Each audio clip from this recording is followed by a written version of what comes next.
चीजें तो बहुत लोग बता देंगे कि ये आंसर में ये लिखना है, और यही बता देंगे कि हाँ साहब ये आंसर इसका आइडियल आंसर है। लेकिन मेरा आपसे कहना यह है कि आइडियल और जटिल के बजाय सरल और व्यवहारिक उत्तर दिया जाए, वह ज्यादा काम करता है हमेशा। ये जो भाषा का बुद्धि विलास है, आप लोग अपने, मैंने मोबाइल का अपना ऑन कर रखा है ना, तो आप जो है वो अपने वीडियो ऑन कर लें तो ज्यादा बेहतर होगा, क्योंकि मैं खुद धूप में बैठा हुआ हूं बाहर। वीडियो आप ऑन कर लेंगे तो मुझे लगेगा it is a more a real class, है ना। और 9:15 पे जो गुप्ता सर है वो ज्वाइन कर लेंगे और वो फिर अपना पेपर कराएंगे। तो 1 से 2 क्लास आज आपकी इसी टाइम हो जाएंगी शाम को। इसीलिए चूंकि सचिन सर जो है बाहर गए, कश्मीर गए हुए हैं, और अनिल सर क्लास ले नहीं सकते, नहीं भी ले सकते, इसलिए मैंने आपकी 2 क्लास आज अरेंज कर दी है। तो अगर लेंगे तो आप उनसे बात कर लेना। सचिन सर का तो मैसेज आ गया था, वो नहीं है।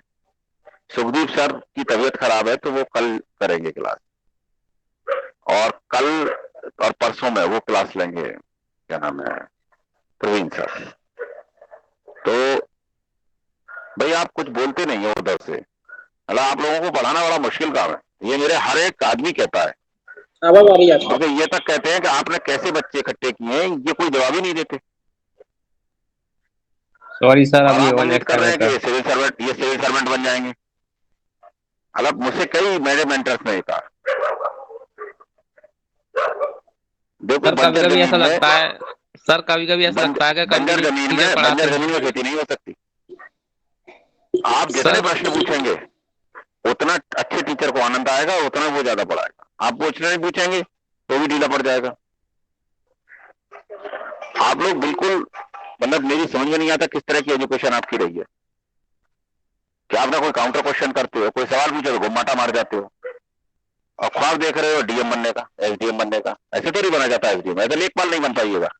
लेखपाल बने तो पिट जाइएगा, ऐसे चलता है काम। मैं कह रहा हूँ वीडियो ऑन कर लो, कानों पे से उतारना है मेरी बात।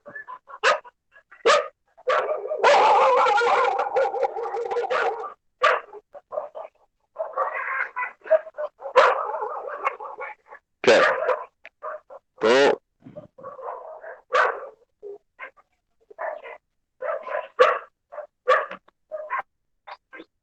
अब इसमें करना ही है कि देखिए जो कल आंसर था, कल मैं देखता हूं उसे खोल करके, इसी भी 50 वाले ग्रुप पर पड़ा हुआ है। अब लिखा है नागरिक अधिकार पत्र यानी सिटीजन चार्टर एक ऐसा दस्तावेज है जो किसी संगठन द्वारा, ये शब्द इसमें गलत है। नागरिक चार्टर हमेशा सरकार करती है, संगठन नहीं करता। अपने नागरिकों को, अब इनसे ये पूछे उत्तर लिखने वाले से कि बेवकूफ आदमी संगठन के नागरिक होते हैं, देश के नागरिक होते हैं? आगे लिख रहा है ग्राहकों को, तो ग्राहकों को जो सेवाएं दी जाती हैं वो सिटीजन चार्टर नहीं होता। ग्राहकों को जो सेवा दी जाती है वो कंपनी के सर्वाइवल के लिए दे रही है।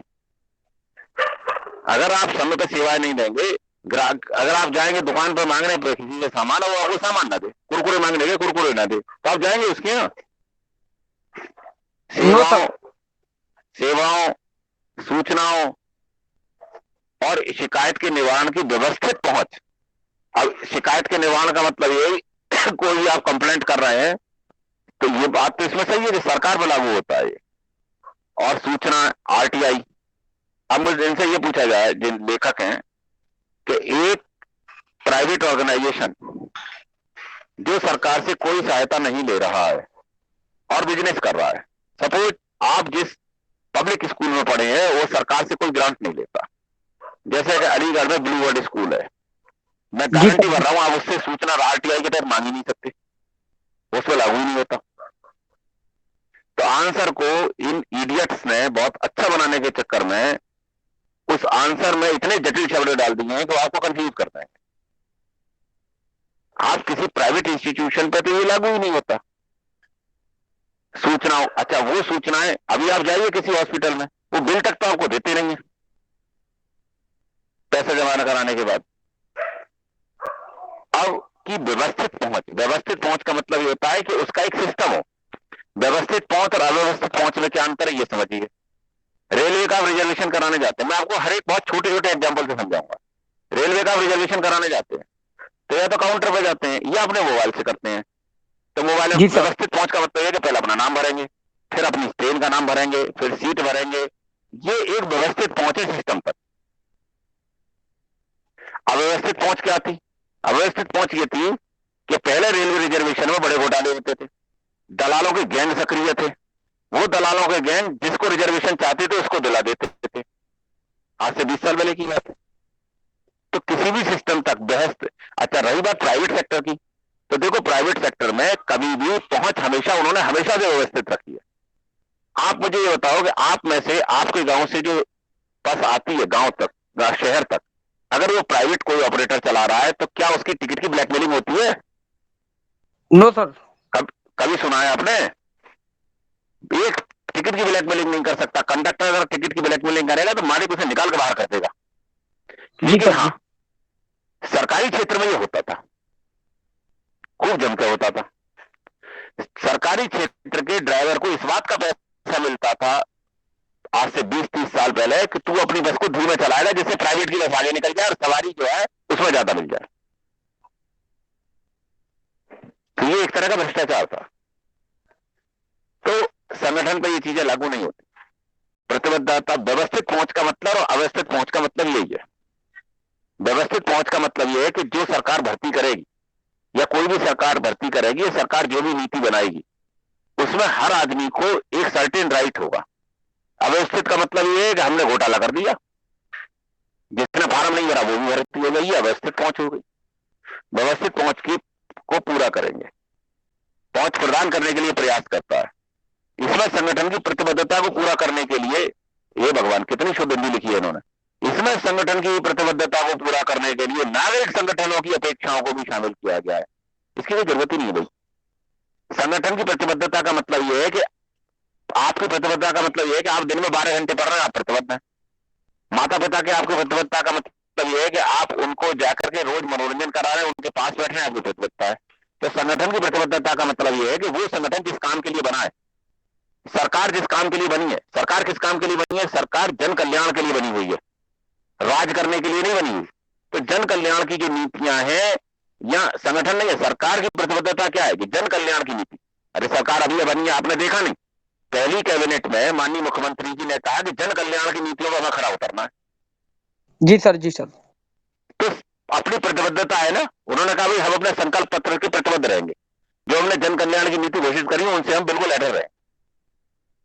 को जन कल्याण की नीतियों को पूरा करने के लिए नागरिक संगठनों की अपेक्षाओं को भी शामिल किया जाए। इन्हें बिना बात के सबको लिखने की क्या जरूरत थी भाई? नागरिक संगठन, ये बात कोई जरूरत ही नहीं है इसकी।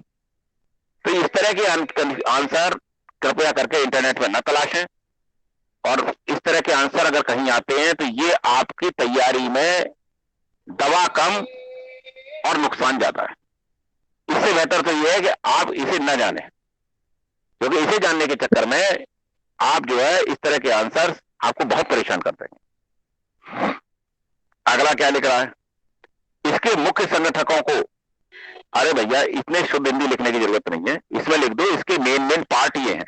जैसे एक मोटरसाइकिल है, उसके पार्ट क्या है? एक हैंडल होगा, 2 पहिए होंगे, एक चेन होगी। अब उसे लिखा कि मोटरसाइकिल के संगठक ये होंगे। अगर आप अपने मिस्त्री से जाके यूं कहेंगे कि मेरे मोटरसाइकिल के अगले संगठक को तू ठीक कर दे, वो क्या करेगा? तो अगर बाबूजी यहां से चले जाओ तुम, मुझे तुम्हारी मोटरसाइकिल ठीक नहीं करनी। जी सर। है कि? तो इसलिए बहुत क्लिष्ट आंसर की जरूरत नहीं है और इससे डरने की भी जरूरत नहीं है। अब अगला है, इसमें मुख्य संगठक में निम्नलिखित चर्चा कर सकते हैं। Number 1, quality. क्वालिटी में सुधार करना। अरे भाई क्वालिटी में तो सुधार होगा ही होगा। क्वालिटी सुधार, पहले तो क्वांटिटी हो जाए, पहले तो लोगों को वो सेवाएं मिल जाएं और उसके बाद वो विभिन्नताएं मिल जाएं। क्वालिटी क्या होती है किसी सेवा की? क्वालिटी सेवा की होती है कि आपने पिज्जा मंगाया, मैं पिज्जा से लागू नहीं होता, तो पिज्जा की क्वालिटी ठीक हो और जितना समय उतने में आ जाए। सरकार से आपने जाति प्रमाण पत्र बनवाया, मुझे अच्छे से याद है सिटीजन चार्टर का मैं आपको मतलब समझता हूँ क्या है। ये हर विभाग में 10 साल पहले लागू किया गया यूपी में। इसमें क्या है कि टाइम लिमिट फिक्स कर दी गई है कि जाति प्रमाण पत्र अगर आपको बनवाना है, अगर निवास प्रमाण पत्र आपको बनवाना है, अगर आपको बेनामी का दाखिल खारिज कराना है, आपको कुछ और भी कराना है, मैं कह रहा हूं तहसील में आपको कोई भी काम कराना है तो उसका टाइम फ्रेम बना दिया गया है कि मान लीजिए तहसील में किसी भी काम के लिए बहुत सारी चीजें होती हैं। जैसे आपको जाति प्रमाण पत्र बनवाना है सपोज फॉर एग्जाम्पल, तो वो जाति प्रमाण पत्र बनवाने में पहले क्या होता था कि आप पहले लेखपाल से जाकर टकराते थे, लेखपाल उसमें जाकर के अपनी जो करता है वो आपको मालूम ही है, करता था। उसके बाद जो है वो फिर कानून वो से जाकर टकराइए, फिर तहसीलदार साहब के यहाँ जाइए, 4 चक्कर लगाइए, मालूम पड़ा तहसीलदार साहब आपको कुछ ही नहीं मिलते।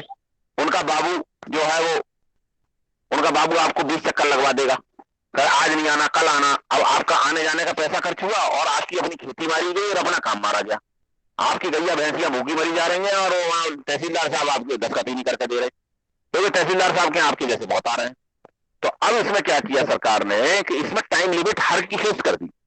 3 दिन में अगर तहसीलदार साहब उसे जारी नहीं करती तो ऑटोमेटिकली जारी मान लिया जाएगा, सिस्टम उसे अपने आप जारी कर देगा कंप्यूटर। लेखपाल की टाइम लिमिट फिक्स कर दी गई कि भाई आपको 2 दिन में रिपोर्ट बना के देनी है। कानून को भी टाइम फिक्स कर दी गई। ऐसे पुलिस विभाग का हाल था।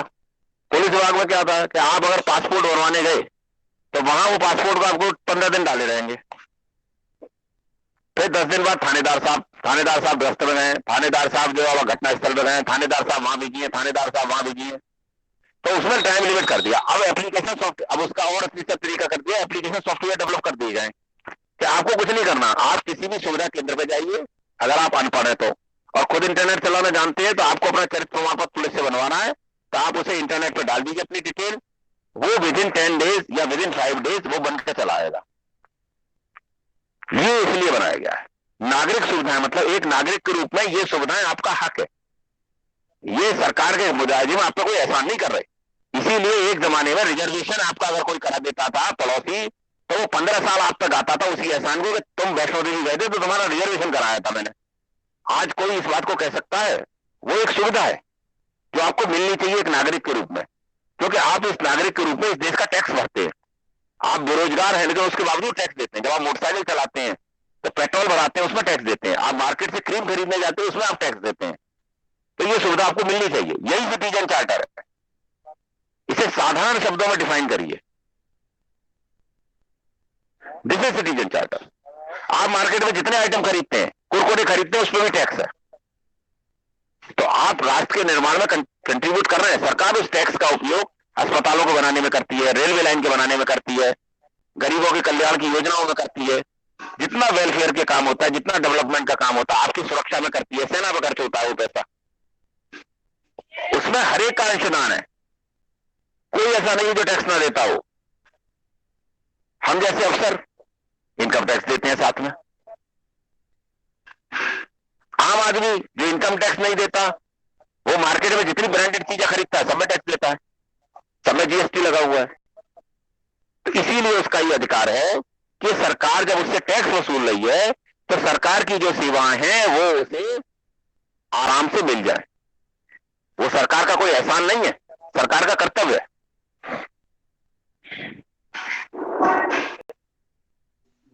अब चयन का विकल्प हो, चयन ये क्या बिना बात की बात लिखी दी है इसमें, जहां भी संभव हो चयन का विकल्प दिया जाए। मतलब क्या है इस बात का, मेरी ये समझ से बाहर है। मानक स्तर यह विनिर्दिष्ट करना कि किस स्तर की सेवा की, भैया ये इतनी शुद्ध हिंदी लिखने की जरूरत क्या है। विनिर्दिष्ट का मतलब होता है डायरेक्ट करना या निर्देशित करना कि किस स्तर की सेवा की आशा की जाए। इसका इस आंसर में कोई उपयोग नहीं है। भाई किस स्तर की सेवा दी जाए, इसका मतलब सीधा सीधा ये बैठता है कि ऊपर के जो नीति नियंता है वो ये डिसाइड कर दे कि भाई लेखपाल के पास ये 3 दिन से ज्यादा नहीं रहना चाहिए, ये एसडीएम साहब के ऑफिस में 2 दिन से ज्यादा नहीं रहना चाहिए, या एसडीएम साहब को चलो उन्होंने कहा 5 दिन का टाइम दे दो इन्हें इतना करने के लिए। तो ये इसका मतलब ये है किस स्तर की सेवा की आशा की जाए। इसका क्या अर्थ निकल रहा भगवान ही मालिक है। अगला क्या था इसमें, ये एक तो ये हो गया, एक हाँ अगला तो और गड़बड़ है, पारदर्शिता। अरे पारदर्शिता का सीधा सीधा मतलब ये है कि जब आपने एप्लीकेशन लगाई तो आपके मोबाइल पे एसएमएस आ जाए कि भाई आपकी एप्लीकेशन लेखपाल साहब ने कर दी है। अगला एसएमएस आ जाए कि तहसीलदार साहब ने कर दिया। पारदर्शिता का मतलब कि आपको बता के सब हो एक मोटा मोटा इसका अर्थ है कि आपको अपने केस का स्टेटस बताओ। आपने अगर कोई एफआईआर कराई है तो आपके केस का स्टेटस आपको पता होना चाहिए। आपने कोई पासपोर्ट बनवाया तो आपके केस का स्टेटस पता होना चाहिए। आपने सरकार से कोई छात्रवृत्ति लेनी है तो उसका स्टेटस आपको पता होना चाहिए। आपने कोई भी चीज लेनी है सरकार से आपकी कोई भी अपेक्षा, कोई भी काम सरकार से है तो उसमें आपको स्टेटस पता होना चाहिए, जैसा कि प्राइवेट सेक्टर में पता होता है। प्राइवेट सेक्टर में, अच्छा मुझे बताओ, आज के जमाने में स्पीड पोस्ट आप करते हैं तो स्पीड पोस्ट में एक नंबर होता है, इंटरनेट पर ट्रैकिंग आती है या नहीं आती? आती है सर। वो जो ट्रैकिंग आती है वो यही है कि पारदर्शिता है। आपको पता है, पारदर्शी का मतलब कि आपको पता है कि सरकार क्या कर रही है हमारे केस में। सर ट्रैकिंग बहुत सारे उस पर आती है, पैन कार्ड पे भी आती है, सब में आती है। अब तो इसमें क्या लिखा है आंसर में? नियमों, पद्धतियों, योजनाओं में पारदर्शिता का होना आवश्यक है। एक सीधी लाइन लिख देते भैया कि आपको you must know your status of application. इतना क्लिष्ट लिखने की जरूरत नहीं है। अब ये तो पारदर्शिता तो आम जनता के लिए, ये पारदर्शिता किसके लिए? अफसरों को तो मालूम ही है पहले से कि आपकी एप्लीकेशन में क्या हो रहा है। ये तो बेसिकली उनके लिए है, आम जनता के लिए। अब ये अगला जो पॉइंट है ये अफसरों के लिए, आम जनता के लिए नहीं है कि इसकी मॉनिटरिंग होती रहे। यानी सीनियर अफसर ये समीक्षा करते रहे कि भाई आपका कितनी पेंडेंसी है। आपके इतने सारे लोग जो है, हमारे यहाँ पुलिस में रोज समीक्षा होती है इस चीज की कि दरोगा जी आपने ये जो इन्वेस्टिगेशन था इसमें अब तक निपटाया क्यों नहीं है। इसे 2 महीने हो गए एप्लीकेशन फाइल हुए, 3 महीने हो गए, रेगुलर समीक्षा होती है। और कोई बड़ी चीज नहीं है कि आज से 10 साल के भीतर सरकार इस तरह के एप्लीकेशन सॉफ्टवेयर ले आए कि पुलिस से संबंधित जितनी चीजें हैं उन्हें आप ट्रैक कर सकते हैं कि मेरे उसमें हुआ क्या। और हो सकता महीने अभी लिया है और पहले से ऑलरेडी एग्जिस्टिंग है बहुत सारे। अब लिख रहा गहन मॉनिटरिंग व आवधिक समीक्षा सुराग की संभावना को बढ़ाता है। गहन मॉनिटरिंग व आवधिक समीक्षा, आवधिक समीक्षा का मतलब होता है हर टाइम पे, टाइम इंटरवल पे, जैसे हर 15 दिन बाद उसकी समीक्षा कर ली जाए कि भाई तुम्हारे पास कितना काम था, क्या हुआ उसका। हर 7 दिन बाद कर ली जाए। अवधि का मतलब एक अवधि के बाद। अब वो अवधि 24 घंटे की होती है। प्राइवेट सेक्टर में आप नौकरी करोगे ना तो 12 घंटे में 3 बार समीक्षा करते कि सुबह 10 बजे से 12 बजे तक आपने क्या किया, 12 बजे से लेकर 4 बजे तक क्या किया, 4 से 6 में क्या किया। सरकारी कर्मचारियों को तो अब भी केवल महीने में समीक्षा हो रही है एक बार, या 2 महीने में एक बार हो रही, या हफ्ते में एक बार हो रही। प्राइवेट सेक्टर में तो बहुत रिगरस होता है, लेकिन इसे इतना शुद्ध। अब सरकारी क्षेत्र में भी ऑलमोस्ट सरकार उस पैटर्न पे आ गई है कि सरकार अब डेली समीक्षा करती है वो नौकरियों। इसीलिए आपने गांव के बुजुर्गों को देखोगे तो वही क्या कहते हैं, हमारे जमाने में तो कुछ नहीं था, तुम्हारे जमाने में करते नहीं थे वो कुछ। हकीकत ये है वो कुछ नहीं करते थे, इतना नहीं करते थे। आज सरकारें बहुत जवाबदेह हैं। आज सरकारी कर्मचारी बहुत दबाव में है और जवाबदेह है पहले के मुकाबले। एक जमाना था कि प्राइमरी के मास्टर पढ़ाने नहीं जाते थे एक साल। आज स्थिति है, आज तो थंब इंप्रेशन लगता है, गांव का आम आदमी फोटो खींच के भेज देता है, व्हाट्सएप पर अपलोड कर देता है। तो इसमें देखो सिटीजन चार्टर इसी को कहते हैं। तो सिटीजन चार्टर में सरकार एक सुनिश्चित सेवाएं देती है, उसी को सिटीजन चार्टर कहते हैं। एग्जाम्पल तुम्हारे सामने मैंने मोटे मोटे लिख दिए, चाहे तहसील का काम हो चाहे थाने का काम हो। अब तुम अपने जीवन काल में याद करो कि तुम्हारा क्या लाइफ टाइम एक्सपीरियंस है। अब मुझे कम से कम 3 4 5 बच्चे ये बताएं कि उनका क्या एक्सपीरियंस है इसके बारे में। अब वो कह रहा है कि क्या ये सिटीजन चार्टर, अब सवाल क्या था हमारा, सवाल क्या था भाई, सवाल देखना जरा। Citizen charter in India could not become effective. There is a need to make it effective and meaningful. Evaluate. अब मैंने आपको बता दिया सिटीजन चार्टर क्या है। अब आप सिटीजन चार्टर के बारे में अपना अपना एक्सपीरियंस बताइए कि आप जब थाने और तहसील और ब्लॉक और आप सब गए या कृषि कार्यालय में गए, सरकार के किसी भी कार्यालय में गए, आपका क्या क्या एक्सपीरियंस है बताएं।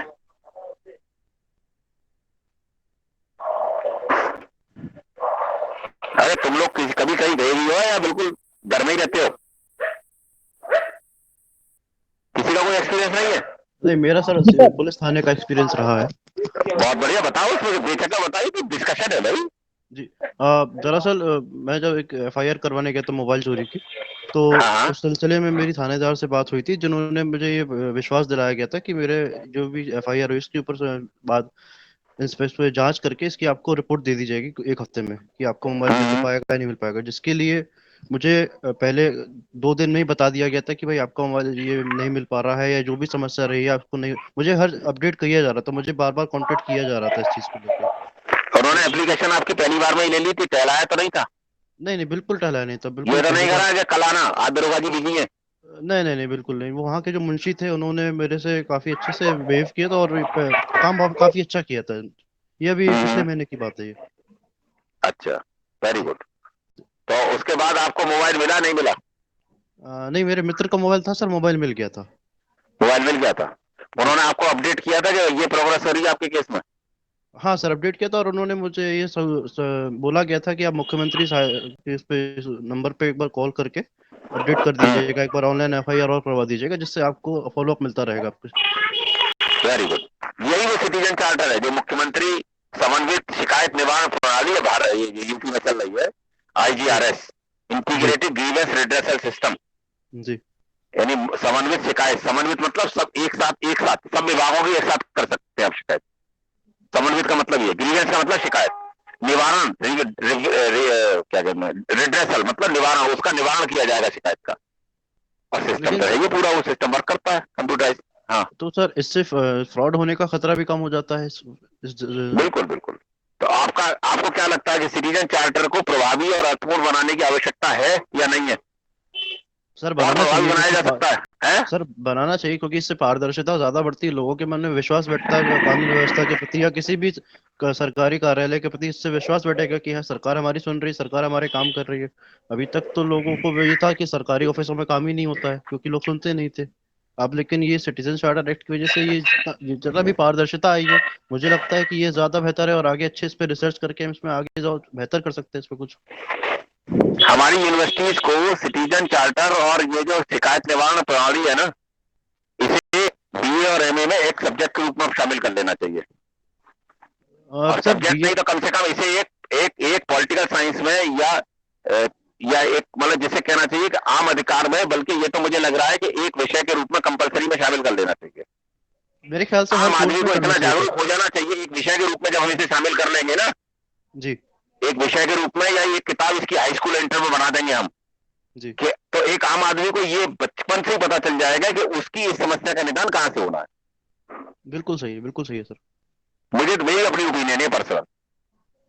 सर ऐसा होना चाहिए, क्योंकि अभी तक कुछ लोगों को पता ही नहीं होता था कि उनको कहाँ जाना है, क्या कुछ नहीं करना है। पता। कुछ आप अपने गांव में, मैं आपसे कह रहा हूं आज के दिन में आप अपने गांव में 10 युवाओं से पूछना, बूढ़ों की तो बात छोड़ दो, और जी महिलाओं, जो ग्रामीण महिलाएं, उनसे आप पांच बूढ़ों से, 5 महिलाओं से और 5 युवाओं से पूछना, जी 15 लोगों से पूछना कि भाई आपको ये क्या होता है, आपको पता है कैसे काम होता है, तो वो आपको क्या फीडबैक देंगे। सर, इसका आधे से मतलब ज्यादा ये कि लोगों उन्हें को अवेयर पता नहीं नहीं है, था। वो उन्हें पता बिल्कुल ही नहीं पता है। नहीं। ये पता इसलिए नहीं है कि हमारी शिक्षा व्यवस्था में हमें वो पता है नहीं है। हम ये बताओ, हम अकबर को कैसे जानते हैं? सर क्योंकि हम लोगों को पढ़ाया गया किताब में उसके बारे में, हिस्ट्री की किताब में क्लास 6 से। ये भी जानते हैं। सॉरी सर, क्या? हम अकबर को क्यों जानते हैं? सर क्योंकि हम लोगों ने किताबों में पढ़ा उसके बारे में। यस। तो हमें अगर ये पढ़ाया जाएगा तो हम जानेंगे या नहीं जानेंगे? बिल्कुल जानेंगे सर। यस। तो शिकायत निवारण के बारे में, ये आम आदमी की जीवन से जुड़ी हुई चीजें हैं, दिन रात से रोजी रोटी से जुड़ी हुई चीजें हैं।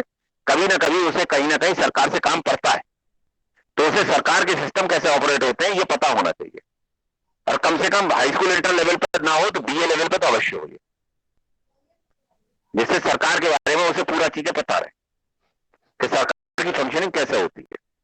सर इसका एक और भी रास्ता है कि हम डिजिटली इसको लोगों तक पहुंचा सकते हैं, किसी डिजिटली तो वीडियो। इंटरनेट पे 4 अरब पर पेज पड़े हुए हैं, 400 पेज पड़े हुए हैं, सर पढ़ लो। पेज पढ़ता ही नहीं है कोई आजकल लोगों के जब पास। जब तक आप उसे मैंडेटरी नहीं करेंगे, स्कूल के करिकुलम में शामिल नहीं करेंगे, जी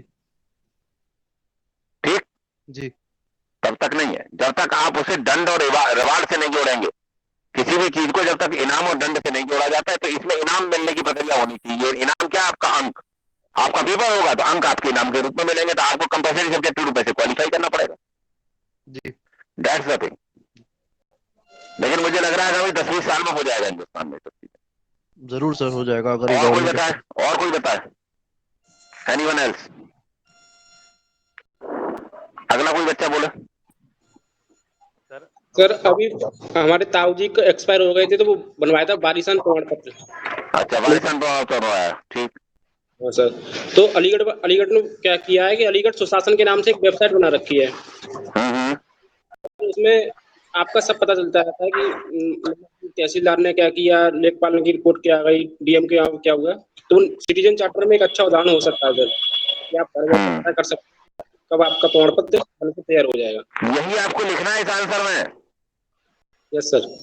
यही लिखना है। ये जो इतने जटिल शब्द हैं इनको नहीं लिखना। ठीक है ना? मैंने आपसे कहा ना, रियल और सरल, सिंपल एंड रियल लिखना है, ना कि कॉम्प्लेक्स एंड आइडियल लिखना है। लेकिन सर इतना कॉम्प्लेक्स लैंग्वेज लिखने का व्यक्ति लोग ये डाइवर्ट क्यों करते हैं इस तरह से, मतलब ये जो आंसर इस तरह से लिखा गया कि हिंदुस्तान के लेखकों की एक विशेषता है, जी, और जो जो बेसिकली आपके विदेशों की लेखक जो है, हिंदुस्तान के लेखकों में एक ट्रेंड ये है कि ज्यादा से ज्यादा कठिन बनाओ अपनी भाषा को, जिससे कि लोग ये माने कि आप बहुत विद्वान हैं। अब वहीं आप फॉरेन राइटर की अगर किताब पढ़ेंगे तो फॉरेन राइटर की किताब इतनी लूसिड मैनर में लिखी होती है कि आपको बहुत आसानी से समझ में आ जाएगी। बिल्कुल। ये मैं हर हिंदुस्तानी लेखक की बात नहीं कर रहा, लेकिन इन जनरल ये ट्रेंड है। मतलब जो किताबें फॉरेन राइटर की पढ़ेंगे, लेकिन अब पिछले 10-20 सालों में बड़ा चेंज आया है। अब हिंदुस्तानी राइटर्स की किताबें भी बहुत अच्छी अच्छी आने लगी है। अगला नेक्स्ट बच्चा कोई बताए। नमस्ते सर। नमस्ते, क्या नाम है बेटा? नाम बताओ, मुझे इसमें दिख नहीं रहा ना। दीपक है सर, दीपक। हाँ बताओ दीपक, कहाँ के रहने वाले हो? सर अलीगढ़ से, जो मालवीय लाइब्रेरी। अच्छा ठीक है ठीक है। हाँ अभी रिसेंटली जो अपना पैन कार्ड बनवाया था, तो उसमें मैंने वहाँ पे गया था जन सेवा केंद्र पर, तो उन्होंने हाँ एक हाँ स्टेट किया था कि एक लिंक दे दी थी, उसमें सर ये पता चलता रहता है कि कहाँ तक पहुँचा आपका ये। हाँ हाँ हाँ, तो सर उससे भी फायदा मिलता है सर हमें कि अब वहाँ बार बार नहीं जाना पड़ता। हाँ हाँ। हाँ, तो सर ये पैन कार्ड बनाने में गुड गवर्नेंस। आपका, मैं आपसे वो पूछ रहा हूँ रियल टाइम एक्सपीरियंस, कि सरकार से जब आपका वाक्या पड़ा तो सरकार का रेस्पॉन्स कैसा था? यानी सरकारी कर्मचारी और अधिकारी का रेस्पॉन्स कैसा था? रेस्पॉन्स बस, बढ़िया था सर। ओके। और सर एक उदाहरण वो भी, जो अफगानिस्तान से जो बच्चे जो लाए गए थे, यूक्रेन से सर, वो सॉरी, तो सर उसको एग्जाम्पल को इसमें डाल सकते हैं सर। बिल्कुल डाल सकते हैं, सब कुछ डाल सकते हैं, लेकिन वो सिटीजन चार्टर का हिस्सा नहीं है, वो इवैक्यूएशन का हिस्सा है। वो सिटीजन चार्टर, वो जो मैं बता रहा हूँ वो है आम आदमी के जीवन में जरूरत पड़ती है, वो बताओ।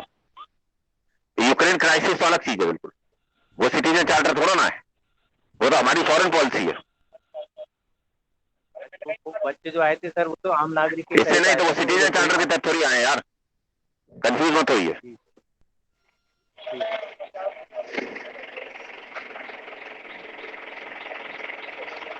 सर इसका करप्शन सर होगा सर, हैं? क्योंकि मैं 2011 में सर मैंने सर कास्ट सर्टिफिकेट बनवाया था सर, तो वो हाँ सर एक वकील साहब के थ्रू बनवाया था सर।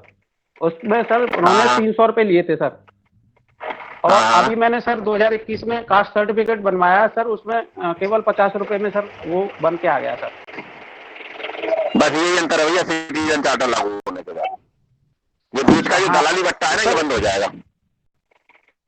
क्योंकि सर मैंने जिस दिन अप्लाई किया था सर, उस हाँ दिन मेरे पास मैसेज आया कि आपने अप्लाई कर दिया, और तीसरे दिन मेरे पास मैसेज आया कि आपका जो है वो आपका रेडी हो गया है, आप ले जा सकते हैं। तो मैं सर 3 ही दिन में मुझे कास्ट सर्टिफिकेट मिल गया सर। 2011 में मुझे 15 दिन लगे थे सर जाति प्रमाण पत्र प्राप्त करने में। कौन कौन बता रहा, कौन बात कर रहा है, कौन बोल रहे हैं? सर नकुल बोल रहा हूँ सर। हाँ, तो अब समझ में आया सिटीजन चार्टर क्यों जरूरी है? जी सर। Yes sir. यानी कि सिटीजन चार्टर अगर नहीं लागू है तो सरकार आपसे टैक्स तो ले रही है, लेकिन आपको सुविधा नहीं दे रही समय पे, और दे रही है तो उसमें दलाली बट्टे शामिल है बहुत सारे। सर एक दलाली बट्टे को अलग करने के लिए किया गया है। सर वो अभी हमारे यहाँ पर बिजली नहीं आ रही थी, पिछली साल से बहुत ज्यादा इतनी गर्मी धीरे पड़ मत रही बोलो, थी। हाँ बोलो, जोर से बोलो। हाँ सर जी कह रहे हैं कि हमारे यहाँ पिछली साल बिजली नहीं आ रही थी, तो हेलो हमें यहाँ पर तुम्हारे जो घर में तो बिल है बोलने से बिजली। रोक रहा है क्या? इतना दिनों क्यों बोल रहा भाई? सर मुझे लग रहा है ये कहीं बाहर है भैया। हाँ सर मुझे लग रहा है लाइब्रेरी में है ये कहीं पर। ये कह रहे हैं सर, अभी हमारे यहाँ पिछली साल बिजली नहीं आ रही थी तब। हाँ तो सर हम जो बिजली उपकेंद्र के अधिकारी को जब मैंने फोन लगाया तो उन्होंने ये कहा कि वो सभी के लिए नहीं आ रही है। फिर जो सरकार के द्वारा जिलाधिकारियों के जो नंबर दिए गए थे सभी डिस्ट्रिक्ट के, तो हमने जहाँ से डिस्ट्रिक्ट के जिलाधिकारी थे उनसे हमने कांटेक्ट किया। हमने कि सर हमारे यहाँ बिजली नहीं आ रही है और जो कर्मचारी हैं वो जवाब नहीं दे रहे हैं। तो अगले दिन न्यूज़पेपर में भी आया था, कुछ लोगों ने जिलाधिकारी से शिकायत की और जिलाधिकारी ने इस पर तुरंत निर्णय लिया और अगले दिन से ही लाइट आने लगी थी। देखो, बिजली विभाग में भी कुछ बनी हुई है ना? मुझे लग रहा है उन्हें बहुत इफेक्टिव करने की जरूरत है। आपका आंसर यही लाई करता है ना? आप ये देखिए कौन से विभाग ऐसे हैं जो ये सवाल इसीलिए पूछा गया, ये सवाल जानबूझ कर रखा गया है कि आप इस चीज को जाने कि आपको आगे चल के यही करना है। आप कहते there is need to make it effective, तो बात सही है। बिजली विभाग में इस तरह की वेबसाइट या इस तरह के एप्लीकेशन सॉफ्टवेयर डेवलप होने चाहिए जो कि आपकी कंप्लेंट को इमीडिएटली लॉन्च करके उसे अटेंड कराएं। होने चाहिए कि नहीं होने चाहिए? होना चाहिए सर। यस। भाई क्यों डीएम तक शिकायत जाने की नौबत आ रही है? क्यों वो रेस्पॉन्ड नहीं कर रहे हैं? और हिंदुस्तान का आदमी आज भी इतना सहनशील है कि 99% आदमी शिकायती नहीं है। 1% आदमी यहाँ डेलिबरेटली झूठी शिकायतें करता है। 99% आदमी यहाँ का बिल्कुल सही शिकायतें करता है और वो ज्यादा नहीं चाहता आपसे। वो केवल इतना चाहता है जैसे डॉक्टर से चाहता है ना इंसान डॉक्टर से क्या चाहता है कि डॉक्टर उसका इलाज करे, ठीक से ना करे, लेकिन इंसान डॉक्टर जो है उससे ढंग से बात कर दे बस। इसीलिए सरकारी अधिकारी और कर्मचारी अगर उसे ढंग से रेस्पॉन्ड कर देते तो वो उनकी कंप्लेंट नहीं करता। नहीं है, मेरा 20 साल का एक्सपीरियंस है इस काम का। भले ही उसका काम हो या ना हो, लेकिन आप उसे ढंग से रेस्पॉन्ड कर देंगे तो वो संतुष्ट हो जाता है। और डॉक्टर जैसे कि डॉक्टर आपसे बदतमीजी करे और कितना भी अच्छा इलाज करे तो आप कहेंगे यार बेकार आदमी। ठीक है ना? जी और कोई बताए बच्चा? सर अभी गांव में मैंने एक वाकया देखा था सर कि आपसी जो लेबर जो होती है गांव में काम करने वाली और जो उनके अंडर में जो काम कर रहा था जो है कराने वाला था, उनमें कैसी विवाद हो गया आपस में और पोर्टेबल पे सीधी शिकायत कर दी, ऑनलाइन एफआईआर। उसके बाद जो है वो लोग वहां पे गए, उनको दोनों ही तरफ से पुलिस वाले आए और दोनों ले गए। अब वहां पे तो मुझे बुलाया गया गांव से, तो मैं गया वहां पे, तो वो जो बैठे हुए थे आपका चौकी इंचार्ज जो भी है उनके श्रीमान जी इसमें तो कुछ है नहीं भाई, मान लीजिए ऑनलाइन अगर कुछ शिकायत हुई है तो आप जो भी है निर्णय आप दोनों पक्ष का लेके जो बरी करो। तो उनमें सर उन्होंने पैसा मांगा मुझसे। जो इन्होंने इसमें उन्होंने क्या किया, फोर्जरी का आरोप लगाया कि 16,000 रुपए इन्होंने हड़प लिए हमारे लेबर चलाने वाले जो है, और 16,000 भी देने पड़े प्लस 2,000 रुपए एक्स्ट्रा उन्होंने अपने फाइनल करने के लिए कि सर आपका इसमें क्या हुआ है, और 2,000 उससे भी जो है शिकायत किया था उससे भी ले लिए उन्होंने। तो सर ऐसा क्यों है? यही तो करप्शन है, यही तो करप्शन है। जी सर। अगर इसे हम सॉफ्टवेयर से लिंक कर दें और इसमें जागरूकता इतनी हो जाए और ये चीज भी सिटीजन चार्टर के अंतर्गत आ जाए तो जो वकील साहब के 300 रुपए वाला सिस्टम था वो खत्म हो गया कि नहीं हो गया? जी सर। तो ये सिस्टम भी खत्म हो जाएगा ऐसे। नहीं सर, शिकायत तो ऑनलाइन पोर्टेबल पे हुई, फिर इन्होंने पैसा लेने का जो है मामला जो है वो मुझे गलत लगा वहाँ। तो भैया एक चीज बताओ, ये भ्रष्टाचार तभी तो हुआ है जब दोनों पार्टियां देने में सहमत हो गई हो। जी सर बिल्कुल। अगर दोनों पार्टियां असहमत होती तो क्या पैसा ले लिया जाता? जी सर। ये है ना? उसमें भी सर मैंने जब बोला तो वो ये और बोलने लगे मेरे से कि तुम्हारे जो विपक्ष पार्टी है जिसके पक्ष की तरफ से मैं गया था कि साहब इन्होंने जाति सूचक शब्दों का प्रयोग किया और तमाम धारा बना के अंदर कर दूंगा इनको। तो इस तरह की बात करने लगे वो जो है। मैंने अब जो है आप कुछ कह सकते हैं साहब, आप पद दें तो नहीं, पद वाली बात नहीं है, इसने लड़कियों को गाली दी है, ये किया है वो किया, गाँव की बात थी सर, ये मतलब फिर वहीं कंप्रोमाइज करना पड़ेगा। सिटीजन चार्टर देखो, एक चीज और समझ लो, सिटीजन चार्टर सरकार और नागरिकों के बीच में है। लेकिन जो आप विवाद बता रहे हैं सिटीजन चार्टर का हिस्सा नहीं है, क्योंकि ये नागरिकों के बीच का विवाद है। जी सर, जी सर। दोनों में अंतर है। सिटीजन चार्टर सरकार के द्वारा जो सुविधा नागरिकों को दी जाती है उसमें, ये दो नागरिकों के बीच का विवाद है। जी सर। है कि नहीं है? यस सर, भले वो यस। अलग अलग जातियों के हों, अलग अलग समूहों के, अलग अलग परिवारों के। तो सिटीजन चार्टर यहाँ ये कहता है कि इनकी सिस्टम का डिस्पोजल बहुत आसानी से हो जाए, ठीक से हो जाए, नियमानुसार इसमें जो कार्रवाई है वो हो जाए। अब उस कार्रवाई के करने में दोनों पार्टियां और जो नुमाइंदा उसमें जुड़ा हुआ है सरकार का, वो अगल गड़बड़ कर रहा है, तो ये बिल्कुल गलत बात है।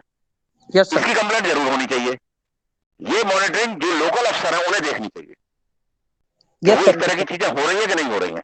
और अगर इस तरह की चीजें हो रही हैं तो उन्हें कंप्लेंट, तो इसमें तो सीधे सीधे कार्रवाई होनी चाहिए। जी सर, जी अगर सर। इसमें आप सीनियर अफसरों से शिकायत करते तो निश्चित कार्रवाई होती। यस जो सर। जो जिसने भी ये काम किया होगा वो ये अच्छे से जान गया होगा कि ये शिकायत नहीं करेंगे, ये अपना पिंड छुड़ा के यहाँ से भाग जाएंगे। यस सर, यस सर, वही हुआ सर। हाँ, जी उन्हें ये काम वो किसी वकील से नहीं कर सकता।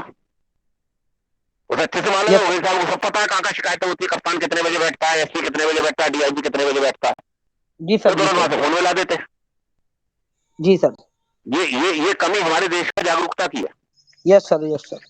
भाई अंग्रेजों ने थाने जो स्थापित किए वो जन कल्याण के लिए थोड़ी किए थे। अंग्रेजों ने तो अपना राज बनाने के लिए, थाने अंग्रेजों के जमाने में हॉरर फिल्म की तरह थे। Yes sir. अंग्रेजी जमाने के थाने, भाई क्रांतिकारियों पर सबसे ज्यादा अत्याचार तो पुलिस ने किया है। Yes sir, yes sir. राष्ट्रवादियों में सबसे ज्यादा लाठी किसने मारी है? ये भारत के प्रधानमंत्री में लाठी पड़ी थी, पंडित जवाहरलाल नेहरू में। 20 बार लाठी चार्ज हुआ उनके ऊपर। मुझे लगता है महात्मा गांधी को छोड़कर शायद कोई बचा हो जिसमें लाठी ना पड़ी हो। Yes sir, yes sir. और भगत सिंह जैसे को फांसी हो गई। और फांसी ऐसा नहीं है कि टॉर्चर ना हुआ हो, ये थाने तो हिंदुस्तान में बेसिकली हॉरर रहे आजादी से पहले। भाई आजादी के बाद ही तो उनका स्वरूप बदला है। Yes sir. हमारे यहाँ अब भी समाज में ऐसे तबके मौजूद हैं, ऐसे तत्व मौजूद हैं जो आज की लोकतांत्रिक प्रणाली का लाभ लेते हुए सिलेक्शन पा जाते हैं और सिलेक्शन के बाद फिर अपने आप को अंग्रेजी समझने लगते हैं। और मैं बता रहा हूं, उसमें बड़े अफसर से लेकर जदोगा तक शामिल है। ऐसे भी लोग मौजूद हैं हमारे सिस्टम में। सिस्टम में मौजूद इसलिए है कि वो सिस्टम में इसलिए है कि सिस्टम में ऐसे, समाज में भी ऐसे लोग मौजूद हैं। समाज में भी ऐसे लोग मौजूद हैं। आप देखो बहुत सारे अधिकारी इस तरह का, बहुत सारे दरोगा बिल्कुल ऐसे बात बिहेव करते हैं कि मानो अंग्रेज है। यस तो सर। कहने का मेरा मतलब ये है कि ऐसा क्यों है। सवाल ये है कि सवाल ऐसा सिस्टम में क्यों है, आप किसे दोष देंगे। बेसिकली ऐसे तत्व हमारे समाज में भी मौजूद हैं। तो हमारे समाज में इन सब तत्वों को निकालने के लिए अभी कम से कम और 50-100 साल लगेंगे पूरी तरह से लोकतंत्र बनने में। समय लगेगा काफी कुछ हद तक। तो अब मुझे बताओ, थाने कम से कम हॉरर के अड्डे तो नहीं बचे? Yes sir, yes sir. भाई मुझे 20 साल हो गए नौकरी करते हुए। मतलब एक जमाना ये था कि थाने की तरफ लोग जाते में डरते थे, आजादी के बाद भी। बोले यार पुलिस के लफड़े मत पड़ो। क्यों? रीजन ये था कि अंग्रेजों ने पुलिस का उपयोग दमन करने के लिए किया।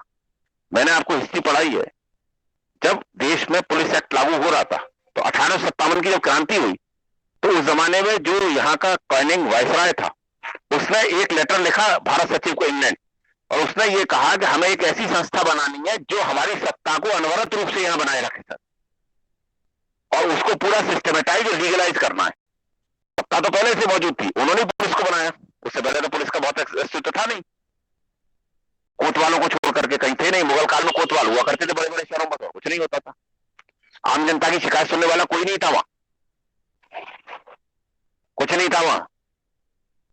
इतिहास में आप रिसर्च करेंगे तो हिंदुस्तान में बहुत सारा पीरियड ऐसा रहा है जिसमें आम जनता की शिकायत की सुनने के बारे में कोई उल्लेख ही नहीं है। इतिहास में केवल राजा राजाओं की, राजा और रानियों की कहानियां हैं बस। आम जनता की दशा दुर्दशा के बारे में कोई वर्णन ही नहीं है। और किसी इतिहासकार से उठा के पूछेंगे तो उसका कोई जवाब नहीं होगा। आप अपने हिस्ट्री के टीचर से पूछिएगा जरूर। सब इतिहास के इन सालों में केवल राजा रानी और उनकी कहानियों का जिक्र है, प्रेम कहानियों का या उनके महलों का ही जिक्र है। आम जनता के लिए कौन सी सड़कें बनी, आम जनता के लिए क्या हुआ, आम जनता की क्या शिकायतें थी, कोई उल्लेख ही नहीं है इतिहास में। ये बात तो सही है, अंग्रेजों ने इस सिस्टम को शुरू किया लेकिन उसका उपयोग उन्होंने अपने लिए किया। तो लेकिन सर सर चंद्रगुप्त मौर्य के सामने पब्लिक वेलफेयर के बहुत सारे काम किए गए थे। अरे भैया मेरे इंडिविजुअल एग्जांपल है, इंडिविजुअल एग्जांपल है। लेकिन सर पब्लिक वेलफेयर काम राजा ने किए तो होंगे, हो सकता है हमारी बुक में ना लिखा गया हो उनके लिए। चंद्रगुप्त मौर्य के बारे में इसलिए नहीं कह सकता कि उस चीज को एंशिएंट इंडिया का जो मॉन्यूमेंट है वो मिलता नहीं है बहुत ज्यादा, और वो उसे 2000 साल हो चुके हैं, कम से कम 1500 साल तो हो ही चुके हैं। सर गुप्त काल में काफी काम किए गए। पूरी बात तो सुन ले, 1500 साल हो चुके हैं उस चीज को। मैं ये नहीं कह रहा कि काम नहीं हुए, 1500 साल हो चुके, काम हुए हो सकते हैं और काम बहुत हुए भी होंगे, लेकिन उनके अस्तित्व नहीं है बहुत ज्यादा। लेकिन मैं बात कर रहा हूं पिछले 500-700 सालों की, मैं 1500 साल पुरानी बात ही नहीं कर रहा। Okay sir. पिछले 500 साल के तो आपको मिलते हैं ना मॉन्यूमेंट सबसे ज्यादा। ये तो भाई पिछले 500 सालों की जितनी चीजें वो तो आपको मिलती है कि नहीं मिलती? 500-600 साल 700 साल पुरानी चीजें हैं, कुतुब मीनार है, दिल्ली में इतनी बड़े बड़े लाल किले बने हुए हैं, ये सब मिलते हैं नहीं मिलते? भाई 1000 साल पुरानी चीज नहीं मिलेगी, 500 साल पुरानी चीज तो मिलेगी। हर साल 1000 साल पुरानी चीज तो मालूम पड़ा पुराना किला टूट गया, खंडर बन गया। लेकिन जो 500 साल पहले की चीजें हैं या 300 साल पहले की चीजें हैं, उनमें आम जनता की समस्याओं का कोई उल्लेख मिलता है बहुत ज्यादा? मेरा आपसे सवाल ये है, नहीं मिलता है सर। अगर मिलता हो तो तलाश के मुझे भी बता देना, मेरा भी ज्ञानवर्धन हो जाएगा। तलाश कर लेना कि भाई आम जनताओं के बारे में क्या लिखा हुआ है, कि आम जनता की कोई शिकायत निवारण प्रणाली थी, केवल ये था कि भाई घंटी लगी हुई है उसे बजा दो, बादशाह के दरबार में पेश हो जाओ। तो मुझे ये बताओ कि शाहजहां के पीरियड में हिंदुस्तान की आबादी 12 करोड़ थी, और मैं ये मान लूं कि मुगल एरिया में लगभग 6 करोड़ की आबादी थी, तो क्या एक बादशाह 6 करोड़ लोगों की समस्या सुन सकता है? नहीं सर। No sir. नहीं सर। संभव है? पूरी जिंदगी में एक अधिकारी 6 करोड़ तो छोड़ा 6000 लोगों की समस्या नहीं सुन पाएगा? या जो इतने नुमाइंदे इतने कम थे, तो मेरा उस विषय में ज्यादा ना जाओ, वो बहुत विवादित विषय है। कुछ लोग समर्थन में खड़े हो जाएंगे हिंदुस्तान में जो आजकल ट्रेंड चल रहा है, कुछ लोग विरोध में खड़े हो जाएंगे। हमारा उद्देश्य इस पेपर को हल करना है। तो मेरा उद्देश्य इन सब एग्जाम्पल से आपको ये समझाना है कि अंग्रेजों ने पुलिस का बनाया क्यों? पुलिस को इसलिए बनाया कि उनको एक राजनीतिक सत्ता चाहिए थी, जो उनके चीज को, हर चीज को, उनके उपयोग को, उसको कहने पर उपयोग कर सके। 1857 जैसी क्रांति दूसरी बार ना हो, इसीलिए पुलिस बनाई उन्होंने। पुलिस तो पहले से थी, उसे और एक्सटेंड कर दिया, और 1861 में पुलिस एक्ट आया। एक ऐसी संस्था का गठन, इसीलिए 1861 में आईपीसी लागू हुई, इंडियन पेनल कोड, जो आज भी भारत का कानून बना हुआ है। यद्यपि वो उपयोगी बहुत थी, अकेली केवल, लेकिन उसके कुछ सेक्शन ऐसे हैं जो राजद्रोह के रूप में यूज होते हैं। तो सर 1857 से पहले क्या पुलिस के पास इतनी पावर्स नहीं हुआ करती थी? नहीं, आईपीसी नहीं थी। सर उनका काम 1861 होता में क्या था? लागू हुई है। 1857 से पहले उनका काम होता ही क्या था एग्जैक्टली फिर? एक बार मैंने एक क्लास ली थी इसके बारे में पूरी, आप शायद उस क्लास में थे नहीं। रात को मैंने एक बच्चे को पढ़ा रहा था, मैं वो लॉ की तैयारी कर रहा था, उसी के साथ क्लास ले ली थी। तो बहुत डिटेल में मैंने कानून क्या होता है, कैसे काम करता है, क्या संस्थाएं हैं, क्या क्या डिफाइन किया गया, कैसे डिफाइन किया गया, वो सब उसमें बताया था जी। इसमें से कौन रिकॉर्ड करता है इस क्लास को? कुबेर तिवारी सर। तो कुबेर वो भेज देना लिंक, वो होगा ना उस क्लास का? जी सर, भेज दूंगा सर। जी प्लीज भेज दीजिएगा। भेज देना, वो अलग विषय है बिल्कुल। इस क्लास का उद्देश्य आपको भिन्न भिन्न एग्जाम्पल सबसे यह समझाना है कि सिस्टम हमारा कैसे काम करता है। चाहे उसमें हम एंशिएंट इंडिया का एग्जाम्पल उठाएं, चाहे मॉडर्न का उठाएं, चाहे आज की पॉलिटी का उठाएं। भाई अब वही पुलिस थाने आम जनता के निवारण का तंत्र कैसे बन गए कि तहसील दिवस शुरू किया गया, थाना दिवस शुरू किया गया। क्यों शुरू किया गया? इसीलिए तो शुरू किया गया। हिंदुस्तान के एक बड़े नेता हुए हैं, उन्होंने ये कहा था, और बात उनकी सही थी, मैं उनका नाम नहीं लूंगा क्योंकि आजकल किसी का भी नाम लेना और किसी भी पार्टी का नाम लेना विवाद को जन्म दे देता है, वो मेरा काम भी नहीं है। एज ए सिविल सर्वेंट मेरा काम भी नहीं है वो।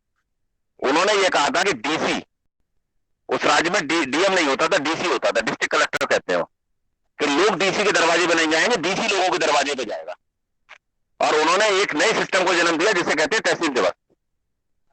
वो भी तो इसी का हिस्सा है, शिकायत निवारण प्रणाली का। जी सर, जी कि सर। महीने में एक बार आपकी तहसील में डीएम आके बैठेगा, अपनी शिकायत वहां जाके कह सकते हैं।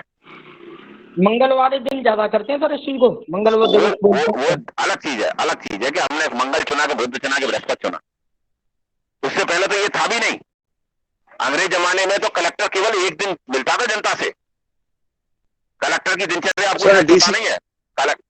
कलेक्टर की दिनचर्या ये होती थी कि हफ्ते में एक दिन तो कलेक्टर शिकार खेलने जाता था, एक दिन कलेक्टर पार्टियां किया करता था, एक दिन कलेक्टर जनता से मिलता था बस, और बाकी 3 दिन जो है वो अपने काम किया करता था, नॉर्मल सरकार के काम। एक दिन मिलता था केवल जनता से। आज स्थिति है ये, आज नो कलेक्टर को सर। डेली बैठना होता है। तो यही लोकतंत्र में और अंग्रेजों के शासन में अंतर है। जो लोग ये कहते हैं ना, आपसे गांव में बहुत सारे बूढ़े बड़े ये कहते होंगे अरे अंग्रेजों का शासन बहुत अच्छा था, तो उनसे पूछना कि थाने में लट्ठे भी तो बहुत करते थे, अब पढ़ते हैं कहीं? अंग्रेजों के शासन को जो अच्छा बताने वाले लोग हैं, वो उन्हें पता नहीं कौन सा गुमान है, बिल्कुल अच्छा सर नहीं ये था। सर ये वो लोग हैं जो डंडे के दम पे काम करना जानते हैं। इनको डंडा चटका के काम करवाया जा सकता है, ये वो लोग हैं। अब मैं कुछ नहीं कहूंगा, लेकिन ये है कि भाई अंग्रेजों के शासन से तो हम बहुत ही अच्छे हैं, कोई शक नहीं बिल्कुल सर, बिल्कुल। है। लेकिन फिर भी मैं एक बात जरूर कहूंगा कि अंग्रेजों ने इस देश में बहुत सारा काम किया, अपने उपयोग के लिए किया, लेकिन उसका साइड इफेक्ट ये हुआ कि उन्होंने बहुत सारी चीजों को मॉडर्नाइज करने का श्रेय उन्हें जाता है। इतना भी आदमी को ढपोर शंकी नहीं होना चाहिए कि अंग्रेजों को बिल्कुल गाली बके। लेकिन हाँ, इसमें कोई शक नहीं, उन्होंने आपका आर्थिक दोहन किया, उन्होंने हर चीज आपको दी, लेकिन उसकी कॉस्ट वसूली आपसे, मुफ्त में कुछ नहीं दिया आपको। उन्होंने रेल दी, लेकिन रेल से 10 गुना उन्होंने वसूला। उद्देश्य उनका यह था कि आपको देंगे जरूर। ये ऐसा ही है जैसे मैं आपको एक मोटरसाइकिल दे दूं एक बच्चे को, और दिन भर अपना काम करा, वो 2 घंटे का दूं, 2 घंटे तू अपना काम कर ले, 6 घंटे मेरा काम करेगा, बस ये था, सिंपल शब्दों में।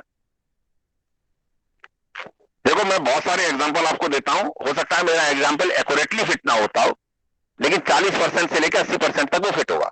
और ये इतने एग्जाम्पल सामान्य जीवन से मैं आपको इसलिए देता हूं ताकि आपको ये समझ में आए कि सिस्टम कैसे काम करता है। जी सर। बहुत क्लियर, बस इसका ये जो एग्जाम्पल दिए जा रहे हैं, ये किसी व्यक्ति विशेष के या किसी समुदाय विशेष के या किसी राष्ट्र विदेश के विरुद्ध नहीं है।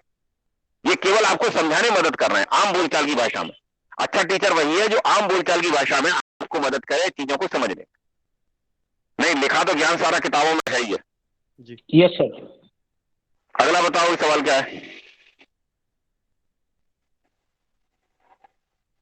निर्धनता और भूख से जुड़े मुद्दे भारत की चुनावी राजनीति को किस प्रकार प्रभावित करते हैं? भाई इसका उत्तर तो आप ही दे पाओगे। जी सर, निर्धनता आसान भारत उत्तर में है। गरीबी चुनावी मुद्दा है या नहीं है?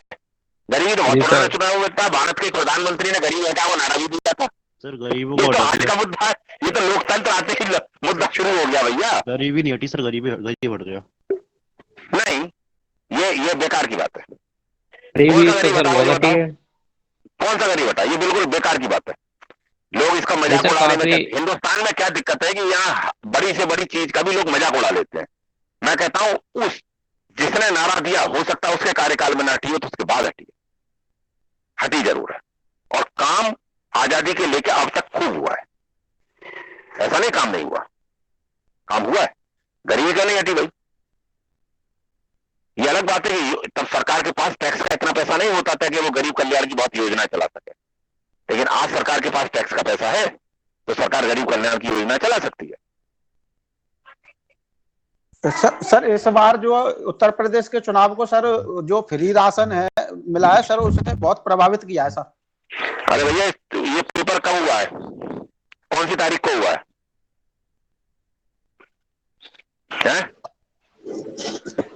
24 मार्च को।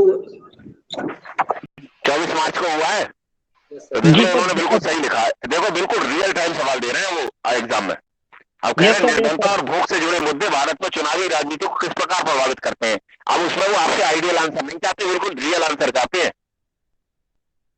तो गरीबी हटाओ के नारे से लेकर के और मुफ्त राशन तक की स्कीम आपको लिखनी है इसमें। सर इसमें मिड डे मील वाला जोड़ सकते हैं हम? बिल्कुल जोड़ेंगे भाई, मिड डे मील भी इसी में शामिल है। मिड डे मील इसमें शामिल है, राशन की दुकान पीडीएस इसमें शामिल है, पब्लिक डिस्ट्रीब्यूशन सिस्टम जिसे कहते हैं। सर राशन की प्रणाली सरकार ने शुरू करी। बंद अरे आज से नेशन 50 साल पहले शुरू हुई थी राशन की प्रणाली, कि सस्ते दामों में जी गेहूं सर, चावल मिलेगा। जी सर। सर बंद नेशन बंद राशन कार्ड भी जोड़ सकते हैं इसमें अच्छे से करंट में। सब जुड़ेगा, सब जुड़ेगा। अब आप, मैंने आपको बता दिया इसमें क्या क्या जुड़ेगा, आप खुद ही बता रहे हैं। और क्या क्या जुड़ेगा बताओ। सर उज्ज्वला योजना का जोड़ सकते हैं इसमें। बिल्कुल जुड़ेगा, उज्ज्वला योजना इसमें जुड़ेगी। गैस, गरीबों को गैस दिया जाना, या जिनके घर में गैस नहीं उन्हें गैस दिया जाना, ये भूख से मिटाने के लिए ही तो निर्धनता, मतलब जो हंगर जो है वो, उससे हंगर को खत्म करने के लिए। खाना पकाओगे तो खाओगे, कच्चा थोड़ी खाओगे। सर राशन के साथ कुपोषण दूर करने की सर कुछ बिल्कुल कुपोषण गवर्नमेंट वाले ने मिशन चावल, स्कीम आएंगे, बिल्कुल बिल्कुल आएंगे। जी सर, लेकिन सवाल यह है कि उन्हें राजनीति से जोड़ना है आपको। यानी कि सरकार ने, जो भी सरकारें रही है, उन्होंने ये चीजें चलाई तो इससे उन्हें राजनीतिक लाभ हुआ। जी सर। एक संतुलित आंसर लिखना सर बिना किसी का नाम लिए। बिना किसी पार्टी का नाम लिए और बिना किसी व्यक्ति का नाम लिए। जी सर। ठीक है ना। ज्यादा से ज्यादा आप इतना कर सकते हैं, साल साल साल लिख सकते हैं, क्योंकि आप एक सिविल सर्वेंट बनने जा रहे हैं। तो सिविल सर्वेंट का काम होता है वो निष्पक्ष रहे, तो पार्टी विहीन हो, किसी पार्टी का ना हो। तो आपको इसमें ये लिखना है कि देखिए इस साल में ये किया जाए, इस साल में ये किया जाए, जिससे इसका आम चुनाव में लाभ मिला। आम चुनाव में लाभ के लिए, सत्ता प्राप्त, सत्ता के लिए ये सब क्या करें।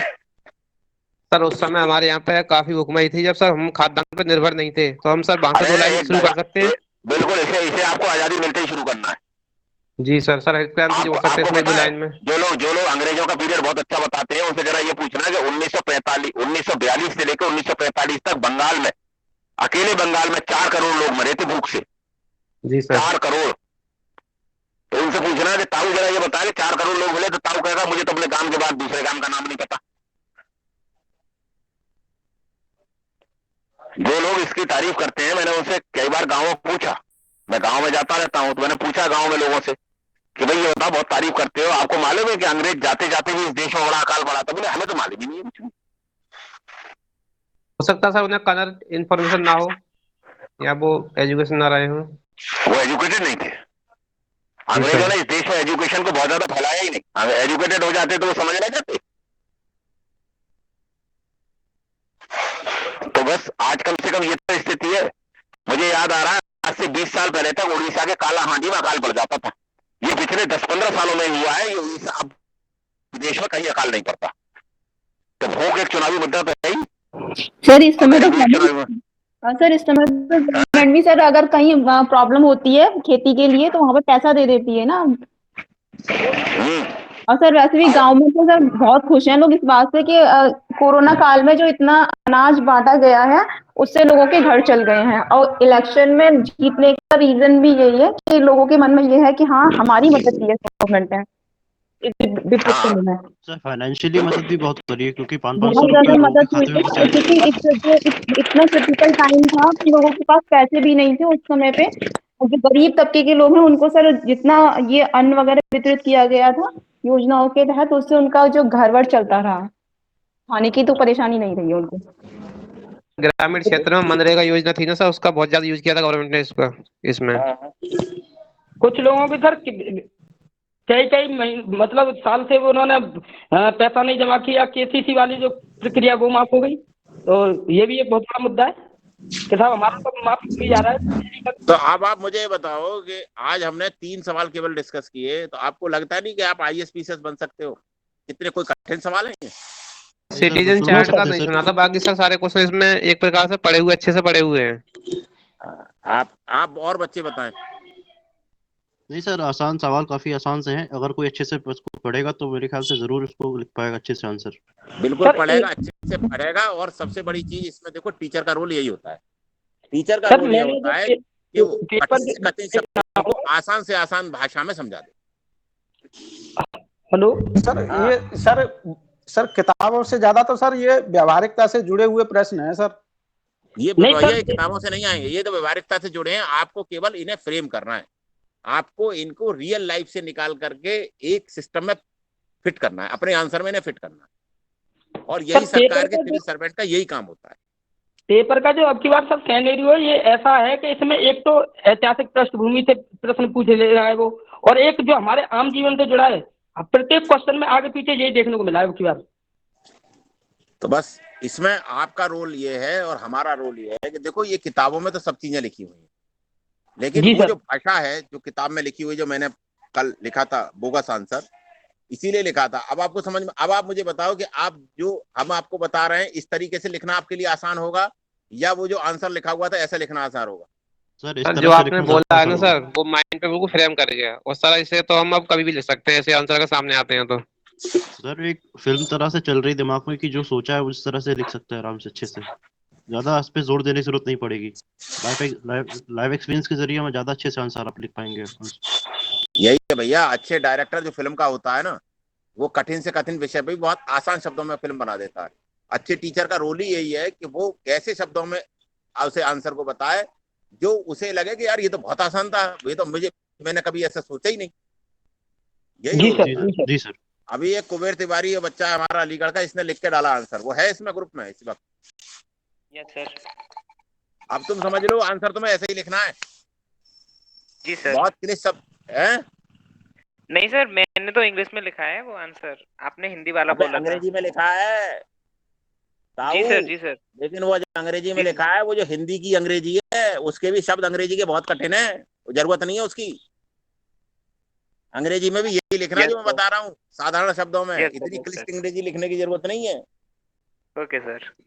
आम आदमी तुम्हारे पास जब आएगा, जब तुम कलेक्टर बन जाओगे, तो इतनी क्लिष्ट भाषा का वो प्रयोग करे तो तुम समझ पाओगे या तुम समझोगे अरे भाई उसकी समस्या का समाधान है, उसे अपनी जो है खेत में दाखिल खारिज कराना है, और आप उससे कहोगे मुझे म्यूटेशन कराना है और दुनिया भर के टेक्निकल शब्दों का उपयोग करोगे, तो वो उसकी क्या समझ मानेंगे? Yes sir. साधारण शब्द, बहुत साधारण।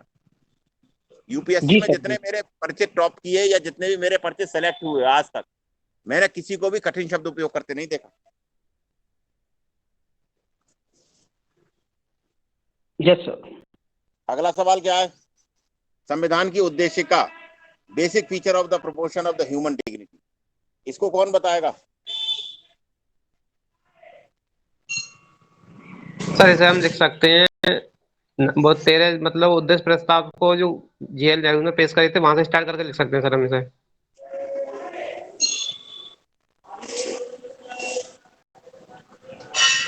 और सर इसमें जो मतलब पब्लिक वेलफेयर की कुछ बातें बताई गई है, सामाजिक न्याय, आर्थिक न्याय, राजनीतिक न्याय, सर इसे जोड़ सकते हैं। और देखो सर इसमें पांचवा जो सवाल है जी वो कराएंगे आपके कुलदीप सर, लिख लो। हाँ सर, ये ये मेरा इंटर द्वितीय स्टेट संबंध इलेक्शन है, का है। संविधान से रिलेटेड सवाल है और वही कराएंगे, और वही इसे इसका बिल्कुल किताबी आंसर लिखा जाना है।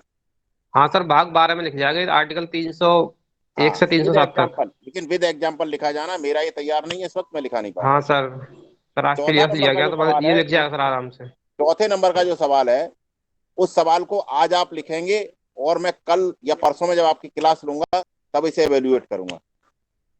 और छठे नंबर का जो सवाल है, भारतीय राजनीतिक व्यवस्था में राजनीतिक दलों का प्रभाव क्या है? अब आप मुझे बताओ कि राजनीति, जो भारतीय राजनीतिक व्यवस्था है उसमें राजनीतिक दल हैं, बहुत सारे राजनीतिक दल हैं, छोटी छोटी पार्टियां, बड़ी बड़ी पार्टियां, लेकिन क्या ऐसा भी लोकतंत्र है जिसमें कोई राजनीतिक दल ना हो? फिर तो सर आज सही आ जाएगा। नहीं, गलत। यही आपको समझना है, गलत, गलत आंसर। राजशाही ऐसा भी सर लोकतंत्र है जिसमें कि सर पार्टी ना हो। सर बिना पार्टी के तो सर अराजकता हो जाएगी सर उसके। अब मुझे ढूंढ कर बताओ कि कुछ ऐसे भी देश हैं जिनमें कि लोकतंत्र है लेकिन उसमें पार्टी नहीं है कोई। चाइना में सर वन पार्टी स्विट्जरलैंड का था, कनाडा। मुझे नहीं मालूम। दूसरा, क्या कुछ ऐसे भी देश हैं दुनिया में जहां केवल एक ही पार्टी रूल करती है? हाँ सर सर चाइना में ये बेलारूस। पढ़ा तो है, बंदूल पार्टी, टूरूल होगा। पार्टी, सर ये अगला अगला पढ़ा तो मेरा है सवाल ये सुन भी। लो, अगला मेरा सवाल सुन लो। इसी सवाल के तहत मैं 6 सवालों के उत्तर दूंगा। क्या कोई ऐसा भी देश है जिसमें केवल 2 ही पार्टी रूल करती हैं? अमेरिका। पढ़ना उसके बारे में। क्या कोई ऐसा भी देश है जिसमें बहुत सारी पार्टियां एक साथ सत्ता में आ सकती हैं? भारत उसका एग्जाम्पल है। भारत सर, हाँ सर, टू पार्टी अमेरिका है ना। हाँ है। सर अब सवाल श्रीलंका। ये उठता है कि जो भारतीय राजनीतिक व्यवस्था है, तो देखो जो राजनीतिक व्यवस्था है इसमें लोकतांत्रिक व्यवस्था की बात नहीं कर रहा है। राजनीतिक व्यवस्था तो रूस में भी है, राजनीतिक व्यवस्था तो चीन में भी है, लेकिन वहां वन पार्टी सिस्टम है। ओ तो कहने का मतलब ये भारत की राजनीतिक व्यवस्था के बारे में कर रहा है। तो इन सब में आप जो है पहले इसे पढ़ेंगे, तब मैं इस आंसर को पढ़ाऊंगा। इन सारे सिस्टम्स को आप पढ़ेंगे परसों तक। और राजनीतिक दलों का प्रभाव और उसकी भूमिका, राजनीतिक दल भारत में आए क्यों, सवाल ये है। चाइना जैसा सिस्टम हमारे यहाँ क्यों नहीं हुआ, अमेरिका जैसा सिस्टम हमारे यहाँ क्यों नहीं हुआ, हमारे यहाँ ऐसे ही सिस्टम क्यों आया, पहले हमें ये समझना है कि क्यों आए राजनीतिक दल और उनकी भूमिका क्या है और उनका रोल क्या है। इसे हम परसों शाम को करेंगे। ट्यूसडे में इसकी क्लास लेंगे हम और ट्यूसडे में इसको आपको कराएंगे। इसके अलावा तब तक आप जो है अगला जो है भारत की राजस्व व्यवस्था के समक्ष मुख्य चुनौतियां क्या हैं, इसके भी आंसर को आप लिखेंगे। इंडिया का जो इस वक्त रेवेन्यू सिस्टम है, मुझे उम्मीद है कि इसे आप बहुत अच्छा नहीं लिख पाएंगे, लेकिन फिर भी आप इसका उल्टा सीधा जो भी आंसर है वो लिखने का प्रयास करेंगे और डालेंगे। गलती इंसान सीखता है, पहले गलत लिखेंगे नहीं तब तक सही नहीं लिख पाएंगे।